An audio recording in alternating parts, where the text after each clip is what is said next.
আমি তো মরেই যাব, হাসলেও মরে যাব, কাঁদলেও মরে যাব, সুখে থাকলেও মৃত্যু, দুঃখে থাকলেও মৃত্যু, অট্টালিকায় থাকলেও মৃত্যু, কুড়ে ঘরে থাকলেও কি মৃত্যু।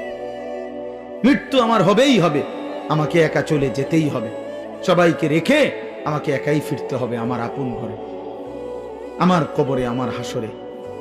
অতএব আমাকে যেহেতু ফিরতেই হবে, আমাকে যেহেতু বন্ধু যেতেই হবে, যেখানে আমাকে নিশ্চিত যেতে হবে, এর জন্য প্রস্তুতি নেওয়াই ভালো। এটাই বুদ্ধিমানের উচিত। আজ যদি এমন হইতো কোনো না কোনো কৌশলে আমি মৃত্যু থেকে বাঁচতে পারলাম, বা কেউ কেউ বাঁচছে, তাইলে তো ঠিক ছিল, আমি সেই লাইনে চেষ্টা করতাম। কিন্তু সেটা কোথায়?